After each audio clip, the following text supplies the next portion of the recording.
Hello guys, 2027 ക്രിസ്മസിനുള്ള കേക്കിനുള്ള പ്രിപ്പറേഷനാണ് ഞങ്ങൾ. അപ്പൊ ആദ്യം നമ്മൾ ഡ്രൈ ഫ്രൂട്ട്സ് കൊണ്ട് സോക്ക് ചെയ്യുന്ന വിചാരിക്കുകയാണ്. കാരണം 2027 ഉദ്ദേശിക്കുന്നത് ഒരു വേറൊരു വെറൈറ്റി മോഡൽ കേക്കാണ്.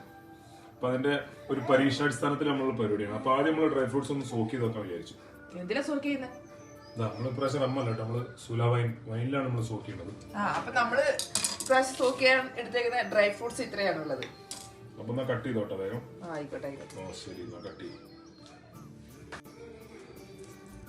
അല്ല, ഈ ചെറിയുടെ എണ്ണം കുറഞ്ഞു വരുന്നുണ്ടോ? നീ കഴിക്കുന്നുണ്ടോ സാധനം? ഇതിപ്പോ കൂടുതലാന്ന് എനിക്ക് തോന്നുന്നുണ്ടല്ലോ. ഇത്രയും വേണ്ട ഒരു കേക്കിനകത്ത്. കിടക്കട്ടെ. എന്റെ ഡ്രൈ ഫ്രൂട്ട്സും കൊണ്ട് ഡ്രൈ ഫ്രൂട്ട്സിന്റെ ഒരു റിച്ച് പ്ലം കേക്കാണ് ഉദ്ദേശിക്കുന്നത്. അതൊക്കെ ഉണ്ടാവും. ഇത് നഷ്ടാവൂല കമ്പനിക്ക്. സാരമില്ല. എന്താ അങ്ങനെ കട്ടിങ് പുരോഗമിച്ചോണ്ടിരിക്കുകയാണ്. ഏകദേശം കഴിയാനായി. അതെ അതെ. നമ്മള് ഈ ഡ്രൈ ഫ്രൂട്ട് സോക്കുമ്പോഴേ കയ്യിൽ പാത്രത്തിലൊന്നും കത്തിയിലൊന്നും നനവ് പാടില്ല കേട്ടോ. കഴുകി ഉണക്കി ആണ് നമ്മൾ ഉപയോഗിക്കേണ്ടത്. പക്ഷെ നമ്മൾ കഴുകിയിട്ടില്ല, അതുകൊണ്ട് ഉണക്കാനും പോയിട്ടില്ല. ആരപ്പോ ഡ്രൈ ഫ്രൂട്ട്സ് ഒക്കെ കഴുകി അതുകൊണ്ട് അത് കുഴപ്പമൊന്നുമില്ല. പക്ഷെ വെള്ളത്തിന് നനവുണ്ടാകരുത്. എന്തായാലും കട്ടിങ് കഴിഞ്ഞോ? എന്നാ സാധനം അടിപൊളിയായിട്ട് മിക്സ് ചെയ്യും. എല്ലാം കൂടെ ഒന്നിച്ച് മിക്സ് ചെയ്യാം. എന്താ തൽക്കാലം നമ്മള് ഈ ഗ്രീൻ ചില്ലി അച്ചാറിന്റെ ബോട്ടിലാണ് നമ്മള് സോക്ക് ചെയ്യുന്നത്.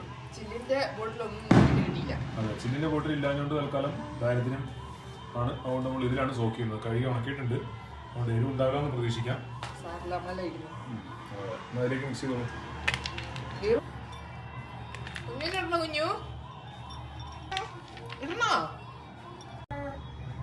അങ്ങനെ നമ്മൾ ഇതിലേക്ക് ഒഴിച്ചു. നമ്മള് നമ്മുടെ വൈന് പൊട്ടിക്കാം.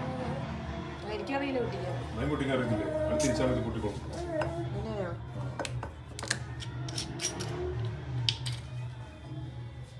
കുറച്ച്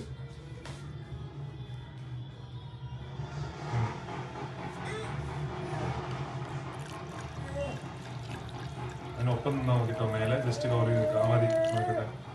ഇനി ഒരു ജസ്റ്റ് ഒന്ന് നമ്മൾ ഒപ്പത്തിനാക്കി നിർത്തിയിട്ടുണ്ട്. ജസ്റ്റ് ഇതൊക്കെ ഇളക്ക് ഉണ്ടാവില്ല.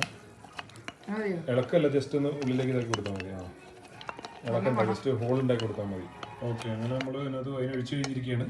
നമ്മളത് എയർ ടൈറ്റ് ആണ്, നമ്മൾ അടക്കുകയാണത് എയർ കയറാത്ത രീതിയിൽ. അപ്പൊ അങ്ങനെ നമ്മൾ സോക്ക് ചെയ്യാൻ വേണ്ടി വെച്ച് കഴിഞ്ഞിരിക്കുകയാണ്. അതെ, ഫ്രിഡ്ജിൽ വെക്കരുത്, പുറത്ത് നോർമൽ ടെമ്പറേച്ചറിലാണ് നോക്കേണ്ടത്.